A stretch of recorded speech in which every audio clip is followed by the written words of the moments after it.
Difícil, no es muy fácil una autodefinición, no es muy fácil de por sí, pero si tratamos de hacer un intento, ¿no? Yo diría que Juan Castañer es un profesional médico, profesional dedicado toda su vida a la profesión médica, eh, un ciudadano preocupado por la suerte, por la situación de su provincia, de su país. Hijo de Homero Castañer, del hombre público, del hombre que lleva el nombre precisamente el hospital de la ciudad. Y ejercer la medicina con esos antecedentes, si cabe el término. ¿Cómo era? Sí, era grave, era grave. ¿Quién fue su primer paciente? A ver, sí creo que me voy a acordar. A ver, no era el paciente que vino al centro de salud, y esta es una anécdota medio alaja. ¿Tiró piedras usted alguna vez? Ha cambiado mucho. A ver, si yo recuerdo que alguna vez he tirado piedras, no creo que fue en Cuenca, sino más bien en algún paro, en alguna movilización aquí en Azogues. ¿Tenía adversarios usted? Rivales así, o sea, enemigos no se puede catalogar, pero adversarios fuertes, duros. Bueno, siempre en la política las peleas, pero no hay políticas suavitas, Ajá. no hay peleas suavitas en política. Cuando su hijo decide incursionar en la política, ¿fue una decisión consensuada? ¿Fue un papá de quiero hacer esto? ¿Cómo fue? No fue fácil. Si le dan a escoger a Juan Castañer, la medicina o la política.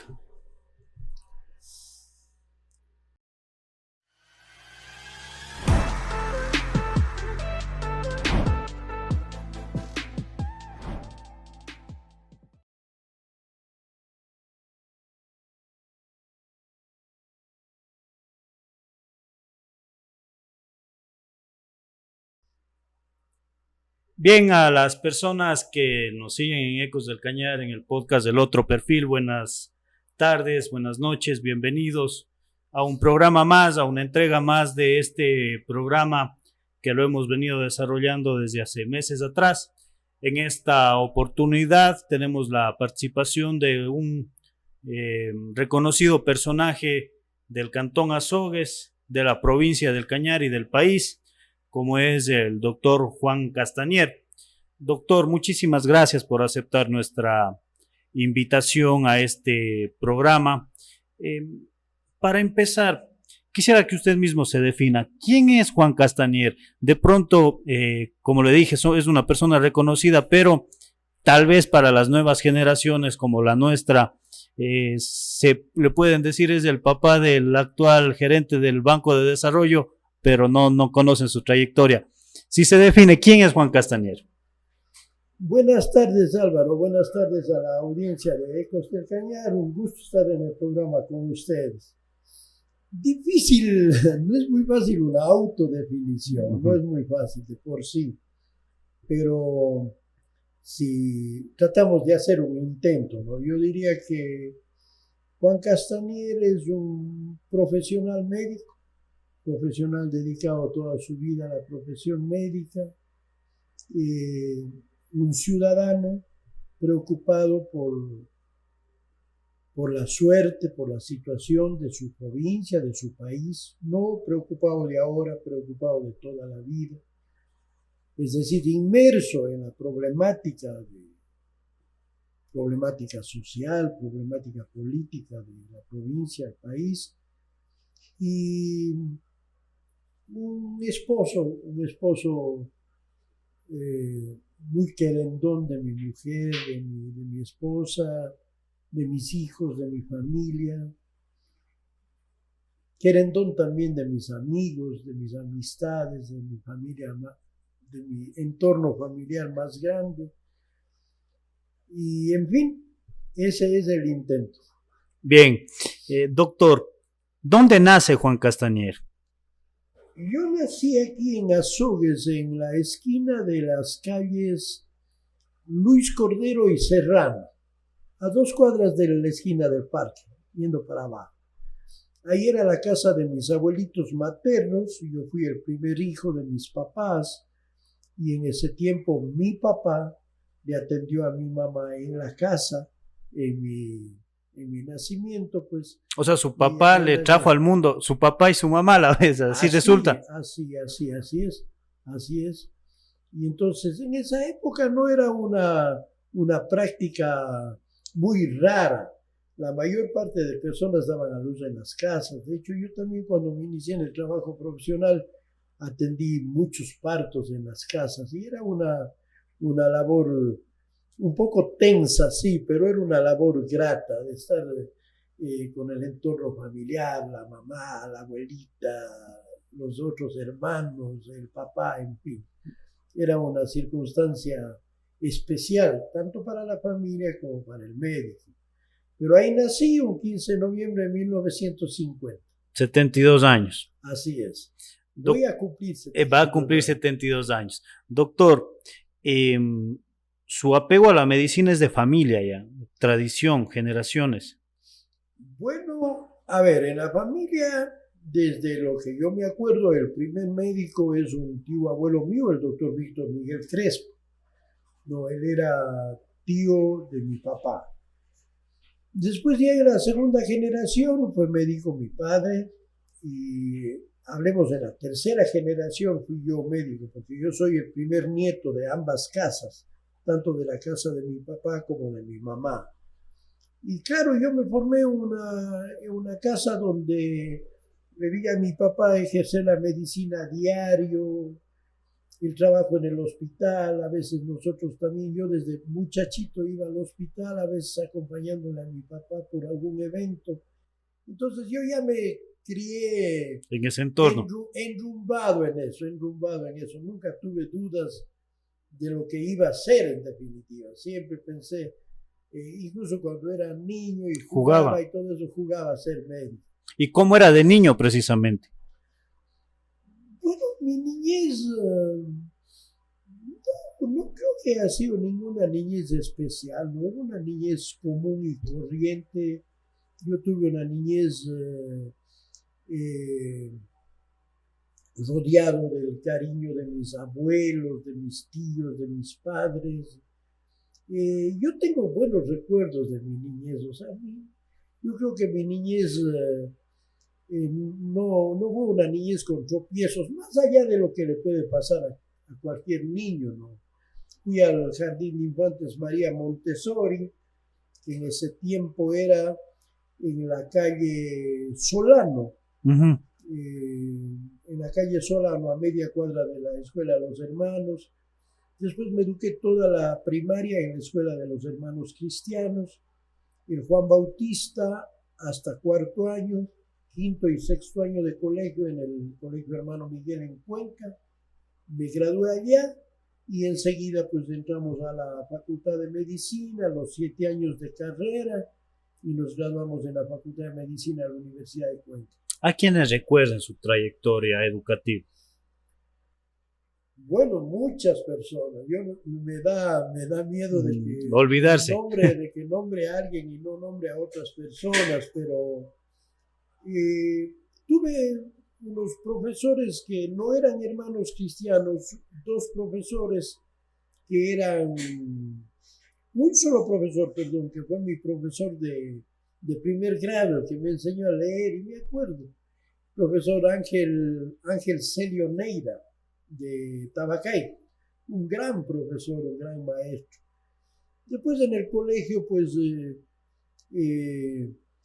me acuerdo de don Vicente Cabrera Vega, del señor Ricardo Novillo, el licenciado Edgar Palomeque Vivar, el doctor Gaspar Carrasco, el señor Cornelio Romo, que era nuestro profesor de educación física. Después vinieron don Gil Antonio Vázquez y don Rolando Merchán, que vinieron desde Guayaquil. Pero usted se acuerda de los docentes siempre. Sí, por supuesto, y con buenos recuerdos, también con buenos recuerdos. Y entonces igual en la facultad yo tuve magníficos profesores.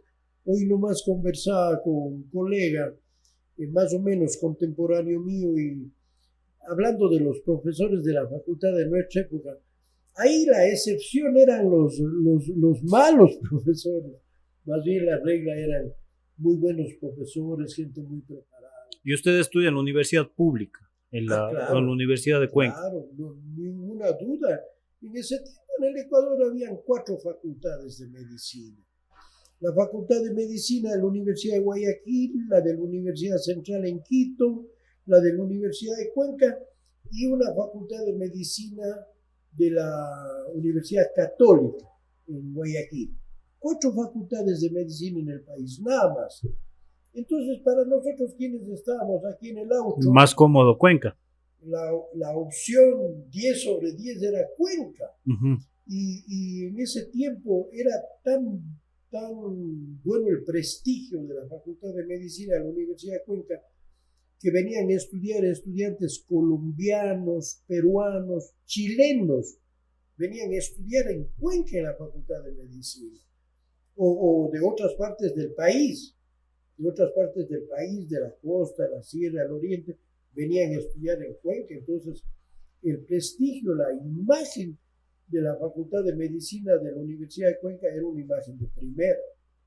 Doctor, entonces, luego de su trayectoria educativa o dentro de su trayectoria educativa, universitaria especialmente, la universidad pública, desde hace muchos años atrás, de lo que hemos podido evidenciar, siempre ha sido contestataria a los gobiernos de turno. Usted desde ahí empezó a formar de pronto su visión de luego ser político también.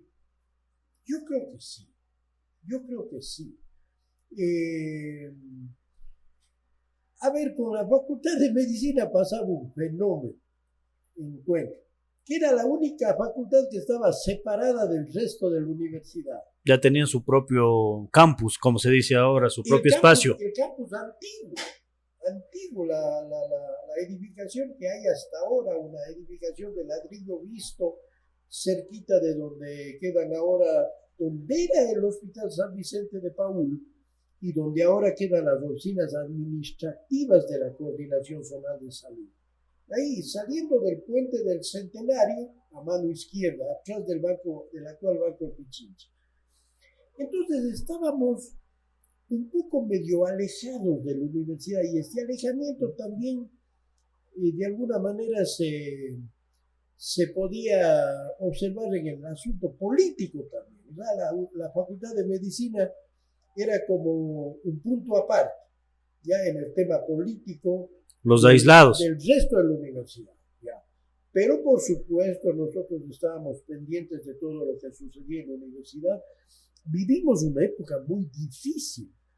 El 20 de junio, no, a ver, me voy a equivocar en 1 o 2 días, pero en 20 o 22 de junio de 1970 se declara, unos días antes se declara dictador el doctor José María Velasco Ibarra en el quinto velasquismo y clausura la universidad pública en el país. Pero no fue una clausura de 3, 4 días, una clausura de 7 meses. Y ahí ustedes salieron. Nos mandaron a la casa toditos los estudiantes, los miles de estudiantes. Pero no se hayan ido a la casa, o sea, me imagino que hayan contestado. No, es que era un gobierno de facto, pues. Era un gobierno de facto, ¿no? Ahí salía mucho cuidado. Claro, ahí salía el ejército y la cosa era brava. Habían protestas, por supuesto, pero ya a la final, después vino el gobierno militar, la dictadura de Guillermo Rodríguez Lara, Bombita. Que depuso a Velasco Ibarra, y después a su vez un triunvirato militar depuso a Rodríguez Lara, y ya después vino el regreso a la democracia en el 78, en 1978. Control 2. Exactamente. Entonces, esa época fue una época difícil para la universidad, pero en lo que usted tiene absoluta razón, es que de una manera u otra ciertas ideas, ciertas inclinaciones políticas, ideológicas, un poco comenzaban a cimentarse o a sembrarse en la época universitaria. y entonces en su época en la universidad no habían, por ejemplo, las revueltas, los paros, las protestas. Por supuesto. ¿Salía usted a eso? Por supuesto, claro, había veces que creíamos, pero o sea, en el caso de medicina, por ejemplo, no era que nadie nos obligaba a salir. ¿No? Un poco era... O sea, voluntario. Uno quería salir, salía, no quería salir, no salía. Y ya le digo, con este aditamento de que un poco estábamos separados del resto de la universidad, incluso físicamente, ¿no? Uh-huh. Pero habían paros, habían movilizaciones. ¿Cómo era en ese entonces?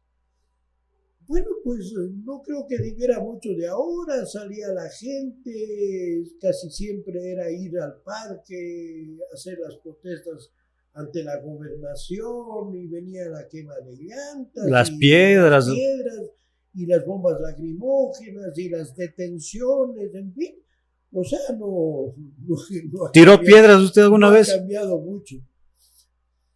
A ver, si yo recuerdo que alguna vez he tirado piedras, no creo que fue en Cuenca, sino más bien en algún paro, en alguna movilización aquí en Azogues, una movilización ciudadana aquí en Azogues. Ahí tiró piedra. ¿Cómo no? Sí recuerdo. Y fue justo en el gobierno del doctor Borja, que hubo una movilización muy fuerte de la provincia, que necesitó de que se militarice la provincia para lograr controlar. Era fuerte. Un pliego de peticiones que se terminó firmando en la ciudad de Cuenca, en la curia, cuando era Monseñor Luna, obispo de Cuenca, y nosotros fuimos parte de esa, digamos, de quienes nos encontrábamos al frente de esa movilización. No le digo que era la figura principal porque no es real, pero estábamos formando parte de ello como Comisión de Derechos Humanos de aquí de la provincia. Doctor, termina su época universitaria, termina la universidad, enseguida a laborar, enseguida ejercer la profesión. A la rural primero. Exacto. Claro. Y creo que es la primera fase ya para adentrarse al área laboral en el tema de medicina. ¿Cómo fue su rural? ¿Dónde la realizó? Bueno, es un año bello. Ajá. Un año hermoso, porque primero que mi primer hijo nació, a ver, ahí en esa época era muy bien organizado. O sea, usted terminaba el internado. Y enseguida la rural. Por decir algo, terminaba el internado este viernes y el lunes ya estaba en la rural. Ya anteriormente, antes de terminar el internado, ya tenía la plaza. Ya tenía la plaza en donde le iba a tocar y todo lo demás.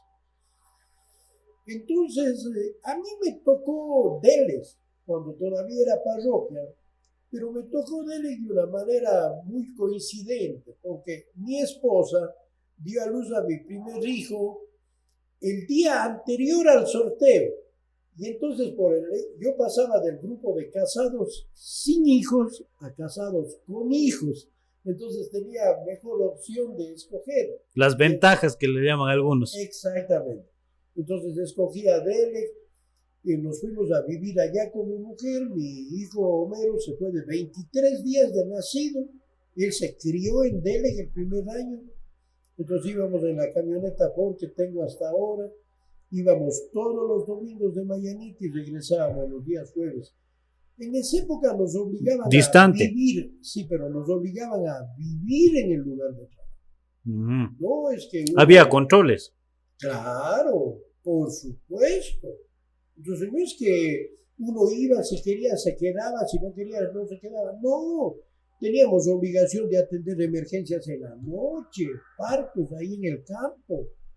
Entonces fue una época muy linda porque fuimos solos, yo con mi esposa estaba ya egresada de trabajo social, fuimos con mi hijo y tuve la suerte de gozar del cariño, del afecto de la gente de Vélez, de todos los pobladores de ahí. Entonces fue un año que representó para mí una enseñanza, no solo desde el punto de vista médico, porque es la primera vez ya que uno sale y ya no tiene Claro. que preguntar, Ajá. tiene que resolver ahí. ¿Quién fue su primer paciente? Ya, porque en el internado uno, me imagino que tiene a quien consultar, pedir asesoría, recibe los turnos, además de que de otros médicos, pero en la rural ya uno es responsable. ¿Quién fue su primer paciente? ¿Lo recuerda? ¿Con qué patología llegó? A ver, sí creo que me voy a acordar. A ver, no era el paciente que vino al centro de salud, y esta es una anécdota medio alhaja. Vino la primera persona que yo recibí en el centro de salud ese día domingo que iniciaba mi trabajo en Delec. Era una señora que venía a preguntarme si yo me podía ir a ver un paciente fuera del centro de la parroquia. Pues yo le dije que sí, pero como estaba lleno la sala de espera del centro de salud, le dijo que espere. Era un centro de salud bien, con muy buen prestigio el subcentro de salud de Delhi. Es decir, que los médicos que habían estado antes que yo habían sido gente muy comprometida con su trabajo, muy querida ahí en el pueblo. Entonces estaba llena la sala de espera. Entonces yo le dije, pero yo puedo irme, pero no este rato, porque como dejo esperando a toda la gente aquí. Si no es muy urgente, esperemos hasta cuando yo me desocupe, que va a ser fácil, después del mediodía, y nos vamos. Bueno, entonces terminamos yéndonos de tarde. Y entonces era un señor que estaba recién venido de los Estados Unidos y se había pegado los tragos con los amigos, pero en otra casa, no en la casa de él. Y entonces a la madrugada él se levantó, quiso salir para orinar, para cumplir sus necesidades fisiológicas, y no se dio cuenta que estaba en una casa de 2 pisos y salió de la ventana y se cayó del segundo piso abajo. Entonces llegué yo, ya le vi en otra casa, en la casa propia de él, y le atendimos. Yo me acuerdo de ese caso. Me acuerdo hasta con la ropa que estaba, porque como había estado de fiesta, estaba con terno color celeste. Ese fue su primer paciente. No. Doctor, termina la rural y de ahí usted ya a ejercer propiamente. Exacto. Ya vine a trabajar en el consultorio que era mi papá ya había fallecido, mi papacito falleció cuando yo iba a entrar al internado. Homero Castañer. Sí, entonces terminó la rural, vine a trabajar en el consultorio, ahí trabajé en el consultorio hasta medio año más o menos. Y de ahí me nombraron director encargado del hospital Luis Fernando Martínez de Cañar. Entonces había esa vacante y me encargaron la dirección del hospital. Ahí trabajé unos 8 o 9 meses, viajaba todos los días a Cañar.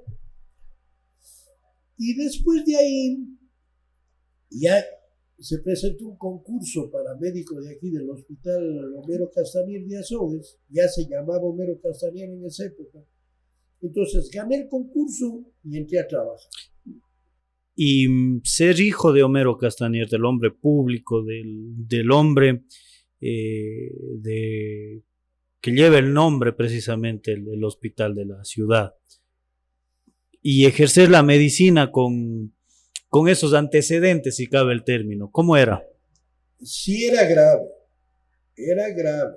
le debo decir con toda honestidad, era grave porque mi papá, y voy a decir algo que quienes nos están escuchando saben, o la mayor parte de quienes nos están escuchando saben, Él siempre le tomó a su trabajo médico como una vocación, siempre. A pesar de que era uno de los médicos que más trabajo tenían, en fin, él nunca se hizo rico ni fue una persona millonaria con su trabajo profesional, nunca. Entonces, yo siempre veía, a veces sin necesidad de que él me diga o de que me haga que tome en cuenta tal o cual cosa, pero yo veía cómo era con sus pacientes, cómo era en el tema de los cobros, de los honorarios médicos, en fin, ¿no? Una persona muy preocupada de servir. Humanista. Sí, de servir más que de aprovecharse de la profesión en el plano económico. Entonces yo ahí no tuve inconvenientes, no tuve choques, no, porque yo crecí desde antes de ser médico viendo ese tipo de actitudes y yo creo que hay una máxima que dice, los padres les deben enseñar a sus hijos mediante 3 mecanismos. Uh-huh. Primero, el ejemplo. Segundo, el ejemplo. Y tercero, el ejemplo. Claro, entonces yo tuve un ejemplo adelante de mí todos los días, claro, todas las semanas, todos los meses. Entonces yo tenía que la gente que había sido clientes de mi papá, las personas que habían sido amigos de mi papá, que conocían a mi papá como médico, como ciudadano. Hombre público. Claro, entonces mi responsabilidad, mi actitud de responder a eso, a esa expectativa de la gente. Bueno, y ahora, ¿cómo resultaría el hijo? Claro, exacto. No era... La mochila pesada, entonces. Claro, era una cosa muy... Había que ponerle mucho empeño. ¿Y eso no le ayudó también? ¿No le abrió puertas también? El que yo le haya puesto mucho empeño. No, o ser hijo de Homero Castañer, ¿no le abrió puertas también? Ah, por supuesto, en muchos sentidos. Por ejemplo, cuando yo llegué en Cuenca, yo tenía profesores que habían sido amigos o compañeros de mi papá, por ejemplo, uh-huh, por decirle un ejemplo. Luego, después ya aquí en el trabajo profesional, habían gentes que venían diciendo, nosotros no le conocemos a usted, pero venimos porque usted es hijo del doctor Homero. No. Y así después, incluso en la actividad política, sucedió igual, que eso se repetía. No. Entonces, es indudable que el camino que dejó trazado, o que trazó mi padre y mi madre, fue un camino que nos ha servido, no solo a mí, bueno, a mí profesionalmente, en otros ámbitos, pero no solo me ha servido a mí, sino a mis hermanos, a mis hermanas. A sus hijos. A mis hijos también. ¿Cuándo inicia la vida política partidista de Homero Castañer? De Juan Castañer, perdón. Bueno, yo me llamo Juan Fernando Homero, así es que no sé. 3 nombres. Verá, como yo le contaba, cuando toda esta época de la universidad, de la Facultad de Medicina, y después hasta cuando me gradué, la rural, la ida a Quito a hacer la residencia en cirugía en el Hospital Militar en Quito, en fin, toda esa época fue en tiempo de dictadura. Toda esa época, entonces no había ninguna actividad de los partidos. En el 78, cuando salió Roldós. Roldós salió en el 79. En el 78 fueron las primeras elecciones solo para alcaldes y prefectos en el país. Primero, las primeras elecciones que hubieron fueron de alcaldes y prefectos. Uh-huh. Y después vino la elección presidencial, o sea, al año siguiente. Entonces, en esa época se reactivan las agrupaciones políticas, ¿ya? Y no habían muchas. No.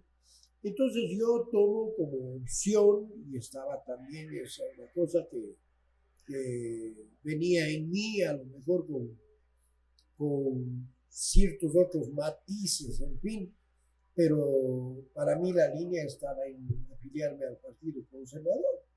Y de derecha. me afilié al Partido Conservador. Mire, yo siempre he pensado hasta ahora, y eso que ya han pasado, y más bien me afinco más en eso. Si usted me preguntara, aunque puede ser que no sea una respuesta que guste a muchos, dice, es una respuesta ambigua. No, yo no me hago. La ideología es del servicio. Yo no creo, no soy partidario a ultranza ni de la izquierda ni de la derecha. Yo creo que hay cosas buenas en ambos lados. O sea, si usted me dijera, resúmase ideológicamente desde el punto de vista político, yo diría, mire, yo soy un individuo de centro. ¿Ya? ¿Por qué? Porque yo creo que la izquierda, como así se concibe, tiene unas cosas positivas, unas cosas buenas, unas cosas que no comparto. Y lo mismo la derecha. Entonces nos afiliamos al Partido Conservador, comenzamos como soldados del partido. Para las elecciones. En la línea de más abajo. Cargando las banderas, la propaganda. Nada, y ahí con la camioneta y con el engrudo y todas las cosas. Entonces. Claro, antes del engrudo para pegar las. Vino un trayecto ahí. En el 79 vinieron ya las elecciones presidenciales. Roldós le gana a Sixto Durán. Y después yo ya formo parte del directorio cantonal del Partido Conservador. Pero usted en el 78, 79 fue prácticamente militante militante más del partido. Entonces 78, 79, 80. Director cantonal. No director. No. Miembro de la directiva. No era el principal. No. Entonces ya después fui director cantonal, después fui director provincial del partido y yo llegué a ser miembro del directorio nacional del Partido Conservador. ¿Lo presidía? Yo milité, cuando fui miembro del directorio nacional, en el tiempo de José Rafael Terán Barea. Entonces, yo fui miembro activo del Partido Conservador desde 1978 hasta el año 2002, en que desapareció el Partido Conservador. Se extinguió el Partido Conservador y no me he vuelto a afiliar a ninguna agrupación política. Bien, y ya la primera vez como candidato a algún cargo de elección popular. Este es un dato interesante, ¿verdad? Yo fui candidato por primera vez a un cargo de elección popular en el año 94. Diputado. Para diputado. Es decir, que si usted hace cuenta del 78, 88, 94, yo fui candidato a los 16 años de haber militado en el partido. ¿Ya? Yo siempre les digo a las gentes más jóvenes que hay que hacer militancia. Claro, quieren llegar al partido, a tal o cual agrupación, a tal o cual movimiento, y quieren ya ser candidatos a tal dignidad o a tal otra dignidad. No. Yo fui candidato y gané las elecciones, pero a los 16 años de haber tenido militancia. ¿Ya?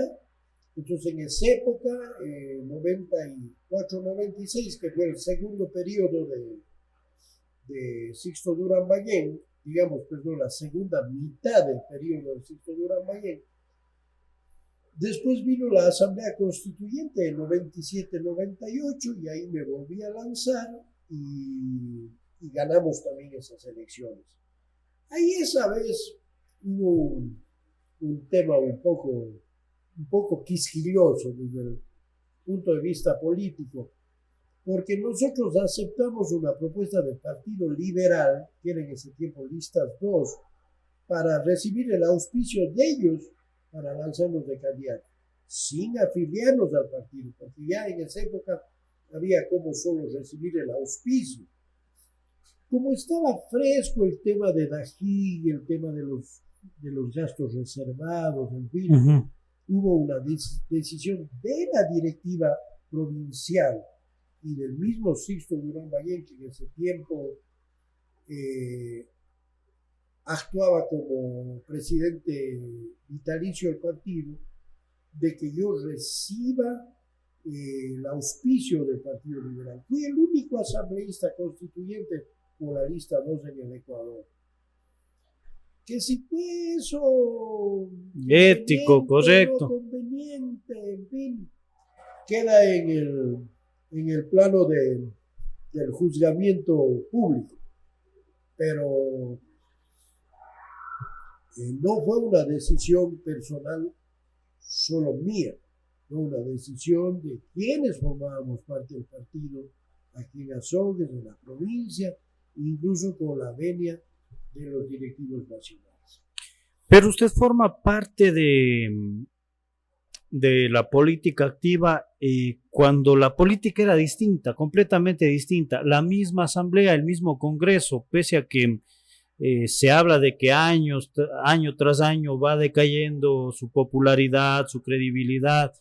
En esa época había debate, o sea, eso hay que recalcar siempre. Antes los congresos, la ciudadanía esperaba las estaciones de radio, sintonizaban los debates, escuchaban horas de juicios políticos, de propuestas de ley, habían armas incluso, tomaban ceniceros y todo, pero o sea, el nivel de debate era alto comparado a lo que es hoy. ¿Cómo era debatir en ese entonces?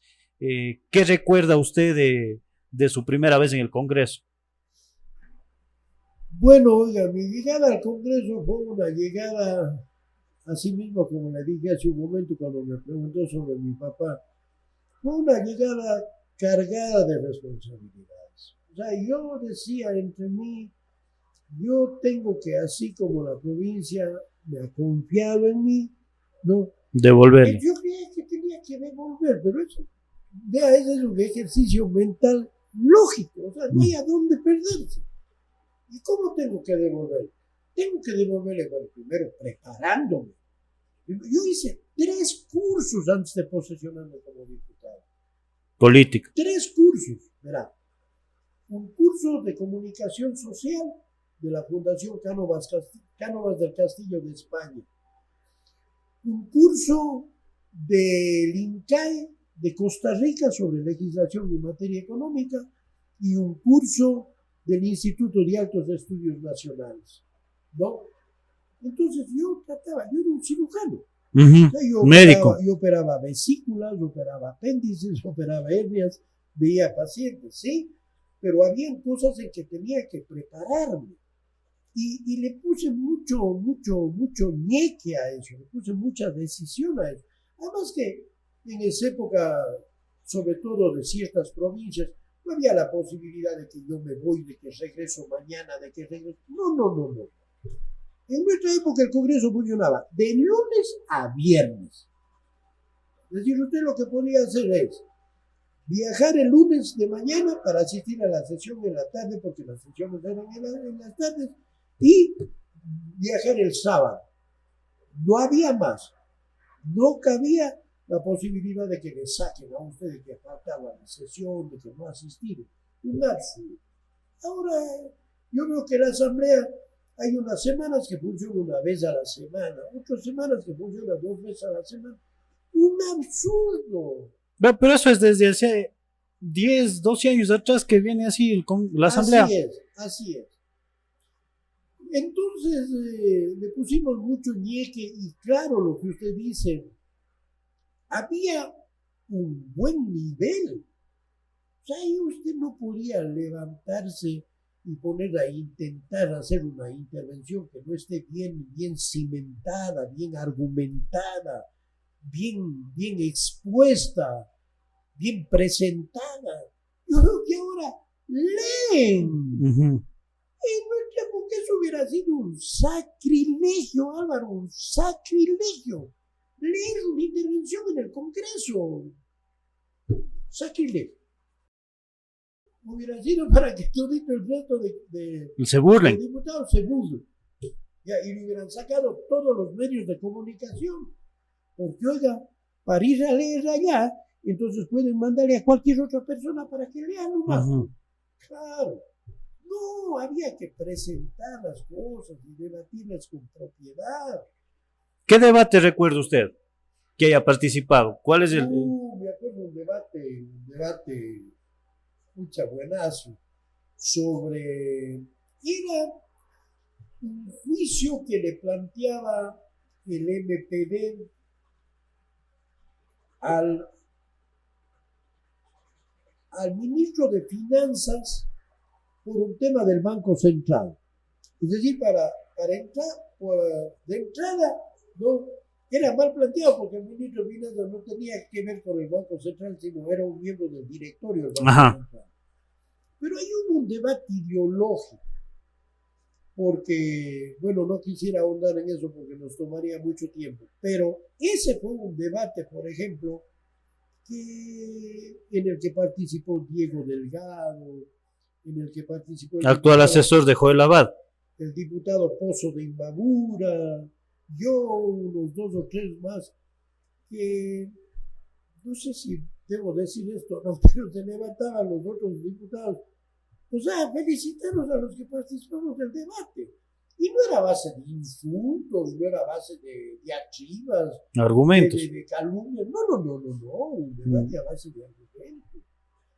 Entonces, y por este orden, fíjese, verá, en la Asamblea Constituyente éramos 70, no habían asambleístas nacionales, solo asambleístas provinciales, 70, verá, ahora son 134, casi el doble. Verá, habían 4 rectores de universidades en esa asamblea, y le digo con nombres: Gustavo Vega, rector de la Universidad de Cuenca; Guillermo Falconi, rector de la Universidad de Loja; el rector de la Universidad de Guaranda, que era Gabriel Galarza, y Enrique Ayala Mora, rector de la Universidad Andina. Socialista. Sí, verá, 4 rectores de universidades de los 70. Había un expresidente de la República, León. Osvaldo Hurtado Larrea. No, Osvaldo Hurtado. Ya. Habían exministros de Estado: Marcelo Santos Vera, Orlando Alcíbar, Alexandra Vela. Ese es en la Constituyente. En la Constituyente 98. Ya. Y habíamos algunos exdiputados. Había uno que después fue alcalde de Quito, Roque Sevilla, que fue buen alcalde de Quito también. Exministros de Educación, verá, había Cachito Vera, no Vera Arrata, no es Vera Arrata, bueno, se me ve el nombre de él, Claudio Malo González, Ernesto Albán Gómez, bueno, o sea, era, perdóneme, ahí sí, que para hablar ahí, uno tenía que pensar 10 veces en lo que iba a decir. ¿Ya? Entonces sí había definitivamente 8 niveles.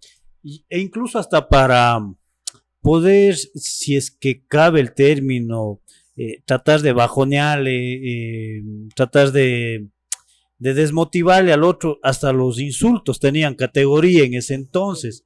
Ahora le dicen guacharnaco a algunos, a los bebitos fiu fiu también que les dicen ahora, pero antes hasta en eso se diferenciaba, la asamblea era buena. Pero imagínense que hay un asambleísta que le hace una mala seña a otro asambleísta en plena sesión de la asamblea. La expresidenta. No, la asambleísta Paredes. La expresidenta también, cuando se acomodó los lentes. Entonces, no. Mire, lamentablemente,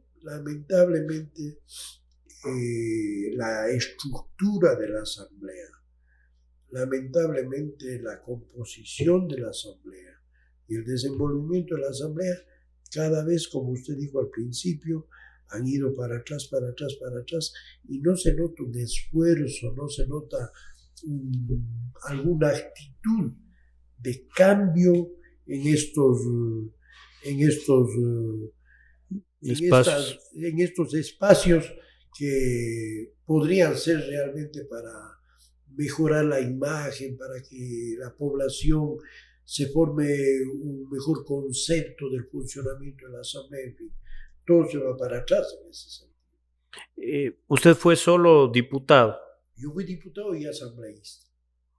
Esos son los dos únicos. Nunca he participado más en elecciones. ¿Nunca le propusieron? O... Sí me propusieron, sí me proponían, pero no, ya yo creo que hay momentos para todo, hay oportunidades para todo, circunstancias. Uno tiene que saber leer en qué momento retirarse conviene, en qué momento no conviene, porque a veces, sobre todo en política, puede pasar que no convenga algo, pero que la ambición se sobreponga o se superponga a un tipo de análisis más sesudo, más lógico, más racional, y claro, se termina metiendo la pata. Doctor, y cuando su hijo decide incursionar en la política, ¿fue una decisión consensuada? ¿Fue un papá de quiero hacer esto? ¿Cómo fue? No fue fácil. Bueno, a ver, en Cuenca ya había una directiva provincial de Creo, en Cuenca. Entonces después vinieron acá a verle al Homero, y el Homero me contó que había tenido una conversación con ellos. De esto han pasado creo que ya más de 14 años. Y entonces me contó que le habían venido a proponer que él se haga cargo, se responsabilice de armar el partido aquí en la provincia del Cañar. Entonces a él le gustó la idea. Nosotros le decimos que si él estaba de acuerdo en eso, pues adelante. Ahora, que vaya adelante, que haga bien las cosas. Y ahí comenzó un poco así comenzó la carrera de Homero en la política. ¿Usted el asesor personal de él siempre? En algunas cosas. Cada vez le asesoro menos, porque él ha ido aprendiendo con el paso de los años a desenvolverse, y yo creo que, bueno, no cabe que diga de otra manera, pero yo creo que lo hace bien, lo hace con cordura, con equilibrio. Y no sé, nosotros como papás lo que deseamos es que en las actuaciones de él estén siempre presentes ciertos principios, ciertos valores, y que le vaya bien, que Dios le bendiga. Que Dios le bendiga. ¿En qué no ha estado de acuerdo, por ejemplo, Juan Castañer, de las acciones políticas del hijo? En algo que no haya estado de acuerdo con mi hijo. Creo que no ha habido así una circunstancia especial. A ver, la verdad sea dicha, él a veces puede tener sobre tal o cual tema, puede tener un criterio diferente al mío, ¿ya? Pero él está más inmerso en el tema. Entonces tiene más elementos de juicio para cierto tipo de decisiones o para cierto tipo de posiciones, ¿no? Entonces, si quiere, yo en algunas cosas tengo que dar retro, ¿sí? Porque reconozco, o sea, él está en el campo de batalla, yo estoy como espectador, y puede ser que a veces haya cosas que se ven de una manera en el campo y de otra manera en los graderíos, ¿ya? Entonces, pero es obvio que a veces no solo yo, mi esposa igual, la esposa de Homero, sus hermanos, a veces cuando él nos participa de alguna situación, le podemos dar nuestro criterio, nuestro modo de pensar, pero en general en la casa,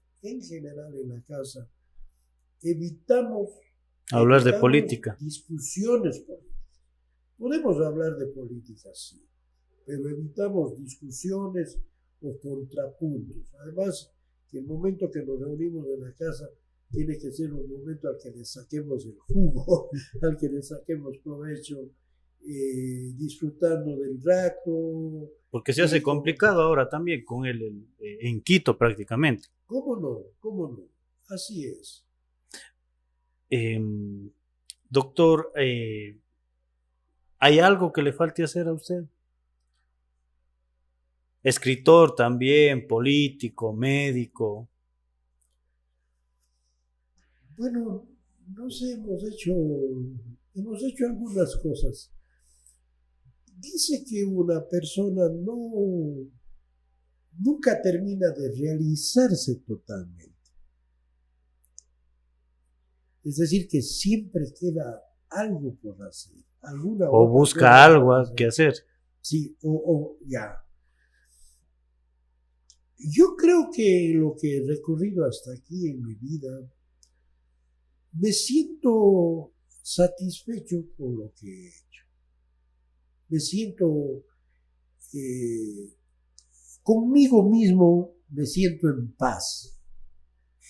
Me siento en paz espiritualmente, en mi familia, con mi mujer, con mis hijos, con mis nietos, con la sociedad. Con la sociedad. Me encanta caminar allá solo. Me encanta. Entonces, yo creo que lo que se ha recorrido hasta aquí, no tengo... Puede ser que hayan algunos cabos sueltos, pueden ser, pero no entran en un saldo negativo, sino más bien siempre forman parte de un saldo positivo.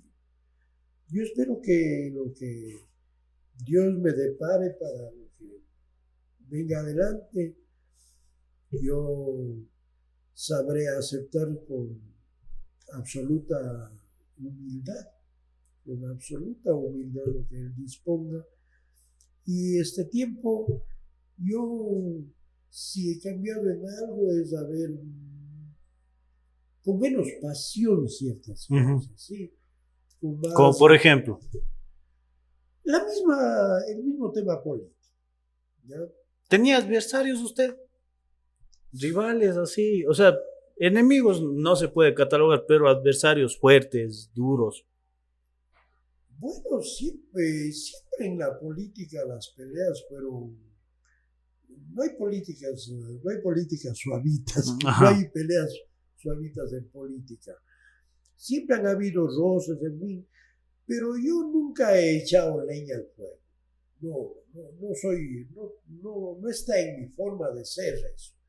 Es decir, yo si ha habido algún resentimiento desde el punto de vista político con tal o cual persona. ¿A quién azogues? ¿Con quién, por ejemplo? Bueno, en general, quienes estábamos en la actividad política en algún momento, por ejemplo, cuando yo fui candidato a diputado, estaba el doctor Milton Ordóñez de Cañar. De Cañar fue el otro candidato. Salimos los dos de diputados. Papá del actual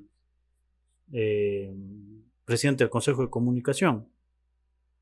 No era asesor de su hijo.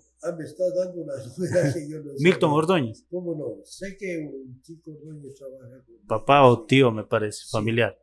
Creo que es papá. Papá. Sí, pero no he sabido esto de lo que usted me acaba de contar. Había Juan Cárdenas, ¿no? Que estuvimos juntos en las dos campañas. ¿Eran coidearios? No. Adversarios. Juan Cárdenas en el MPD y yo en el Partido Conservador. Y con Juan Cárdenas fuimos compañeros de colegio. El Juan Bautista. ¿Cómo no? En primero y segundo año de colegio. Después él se pasó al colegio técnico. También recuerdo, bueno, Marco Vicuña, Jaime León. ¿Segundo Serrano o no? Con Segundo Serrano nunca nos topamos ¿Nunca fue rival? No, nunca nos topamos en una misma elección de candidatos. Ajá. Pero yo digo, a ver, más allá de las diferencias que pueden haber habido, Con Enrique Pozo también fuimos candidatos en diferentes partidos en el tiempo de la asamblea. Más allá de lo que haya sucedido, ¿no? Ya digo, nunca por mí ni por los otros amigos de años, hubo ningún afán de empeorar las cosas o de llevar las cosas a otro plano que no sea el plano de la diferencia política, ¿ya? Y entonces, yo creo que es mejor vivir sin enemigos.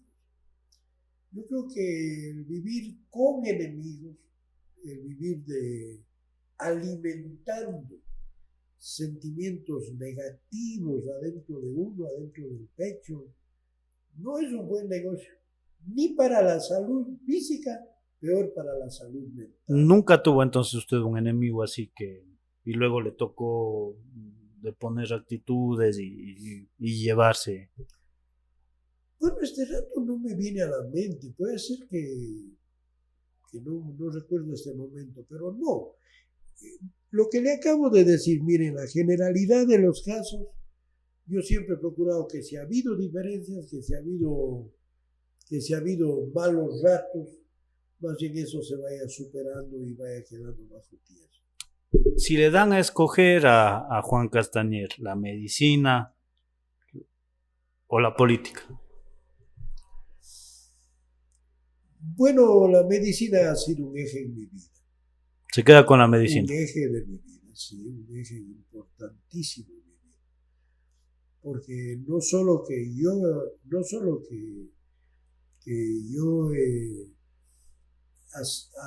me ha servido a mí como mi carrera, como mi razón de ser, sino que ha sido una fuente permanente, diaria, de enseñanza. Yo he aprendido mucho de lo que soy ahora, muchísimo de lo que soy ahora, he aprendido del ejercicio médico. Doctor, vamos llegando a la parte final de la entrevista. ¿Cómo se ha sentido? Sé que hay pasajes que de pronto no pudimos ahondar precisamente por el tiempo de su trayectoria como médico, más temas políticos, pero creo que hemos hecho una breve reseña. ¿Cómo se ha sentido? Muy contento, muy contento, profundamente satisfecho.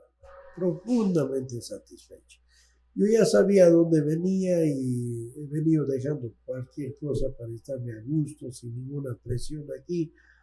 Y esta conversación me llena a mí espiritualmente, me llena en mi interior. Y yo espero que a quienes nos han estado escuchando, que a quienes nos están siguiendo, también les haya gustado, les haya resultado entretenida sobre todo. Muchísimas gracias a todos, muchísimas gracias al doctor Juan Castañer por su predisposición, por haber aceptado la entrevista, estar aquí. La próxima semana tendremos ya nuevos capítulos, nos alistamos para el tema electoral y les informaremos qué novedades tendremos. Muchísimas gracias, doctor, le quedamos muy agradecidos. Gracias a usted, Álvaro, gracias a Ecos del Cañar, a William, muchísimas gracias y un abrazo para ustedes y han sido tan gentiles de traerme acá a la casa de ustedes. Y felicitaciones por el estudio. Muchísimas gracias a todos.